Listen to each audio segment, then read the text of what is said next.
Assalamu alaikum, welcome to my channel. My name is Dr. Hira Alvi. I am a consultant plastic surgeon practicing in Lahore. आज हम एक topic discuss करने वाले हैं lip reduction का।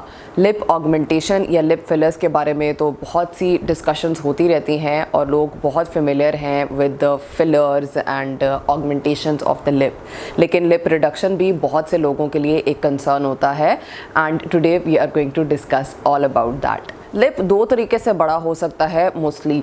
एक वो होता है कि जिसमें लिप तो शायद इतना बड़ा नहीं होता लेकिन वो इवर्ट हुआ होता है, यानी बाहर की तरफ आया होता है। तो क्या होता है कि हमारे लिप के दो पार्ट्स होते हैं, एक बाहर का पार्ट होता है जो ड्राई लिप होता है और एक मुंह के अंदर का पार्ट होता है जिसको हम वेट लिप बोलते हैं। इन दोनों का जो जंक्शन होता है वो वेट ड्राई जंक्शन कहलाता है। सो समटाइम्स क्या होता है कि कुछ लोगों का लिप इवर्ट हुआ होता है तो जो अंदर का म्यूकोज़ा है वो बाहर आ जाता है और व्हेन इट कम्स आउट तो जो अंदर वेट रहता है वो बाहर एनवायरनमेंट से एक्सपोज होकर ड्राई होने लग जाता है। ड्राइनेस, पीलिंग, क्रस्टिंग सब कुछ होता है, पेशेंट को परेशान करता है। दूसरा ये होता है कि समटाइम्स जनरली लिप बहुत बड़ा होता है। अब ये आइदर एक लिप हो सकता है कि लिप्स की प्रोपोर्शन ख़राब हो जाए, एक लिप बहुत बड़ा है और दूसरा छोटा है, या फिर दोनों लिप्स जनरली बड़े होते हैं and the patient wants improvement in that.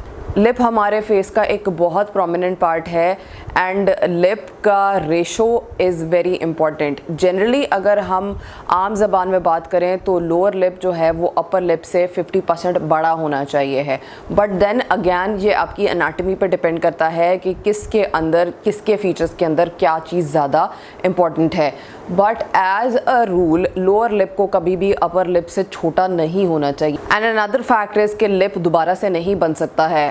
अल्लाह ताला ने जो बना दिया है लिप, हम उसको जो मर्ज़ी कर लें, हम उसको दोबारा नहीं बना सकते। So whenever we reduce a lip, हम ट्राई ये करते हैं कि हम कंजर्वेटिव साइड पे रहें, कम रिड्यूस करें। हम हमेशा दोबारा आके मज़ीद रिडक्शन कर सकते हैं, बट हम कभी भी पहली दफ़ा में इतना ज़्यादा लिप नहीं निकालते हैं because it is impossible to reconstruct it. So this is a minimally invasive procedure. Local anaesthesia में किया जाता है, यानी कि सुन करके किया जाता है और ये प्लास्टिक सर्जन्स करते हैं। It is done in 2 simple steps. सबसे पहले एक नंबिंग सोल्यूशन है जो कि हम सारे लिप्स के अंदर इंजेक्ट कर देते हैं।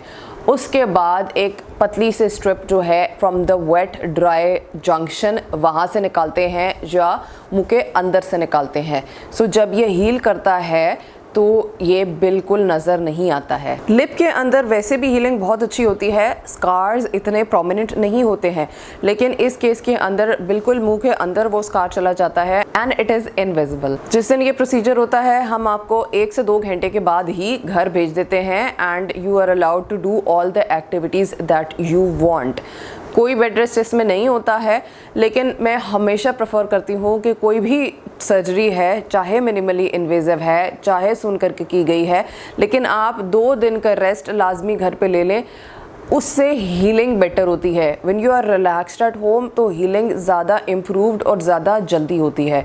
सो आप घर जाएं, आप वहाँ पर 2 दिन के लिए रेस्ट करें। नॉट दैट आपको लाजमी रेस्ट लेना है, but I always recommend my patients to do so. फिर आपने एक चीज़ ध्यान में रखनी है कि ये लिप टिशू बहुत सॉफ्ट फ्राइबल होता है, तो जब हम इसको मैनिपुलेट करते हैं या इस पर स्टिचेस लगाते हैं तो ये स्वेल करता है। So you need to be sure कि ये स्वेलिंग 1 दिन या 2 दिन में ज़्यादा होनी स्टार्ट हो जाती है और ये तकरीबन हफ्ते के बाद जाके कम होनी शुरू होती है। So if you are going to work तो ये चीज़ आपको बहुत ध्यान में रखनी है कि आपकी लिप की स्वेलिंग काफ़ी ज़्यादा होती है। अगर आप काम पे जाते हैं तो ये चीज़ आपको थोड़ी सी बॉदर कर सकती है कि लिप स्वॉलन होता है, but then again in Covid and post Covid era बहुत लोग ट्यून हो गए हैं ऑन सीइंग फेशियल मास्क, तो अगर आप चाहें तो आप मास्क लगा के डेफिनेटली अपने काम पे जा सकते हैं। हम पहला फॉलो अप 1 हफ्ते के बाद करते हैं और उसके अंदर हम स्टिचेस रिमूव कर देते हैं। स्टिचेस जो है वो होते एब्जॉर्बेबल हैं, लेकिन उनको एब्जॉर्ब एब्जॉर्ब होने में थोड़ा सा टाइम लगता है, तो मैं कोशिश ये करती हूँ कि मैं अपने पेशेंट्स को बुलाकर वो स्टिचेस रिमूव कर दूँ। फिर हफ्ते 10 दिन के बाद जैसे मैंने पहले बताया स्वेलिंग कम होनी शुरू हो जाती है एंड अबाउट 2 to 3 वीक्स के अंदर वो स्वेलिंग कम्प्लीटली ख़त्म हो जाती है और आपको अपना फाइनल रिजल्ट मिल जाता है। सो या दैट्स इट। एक ये बहुत छोटी सी सर्जरी है लेकिन it is a cosmetic procedure और इसके लिए आपको ध्यान में रखना है कि you go to a plastic surgeon because aesthetic outcomes are very very important. It's a good procedure, patients are highly satisfied after the procedure and it's very rewarding.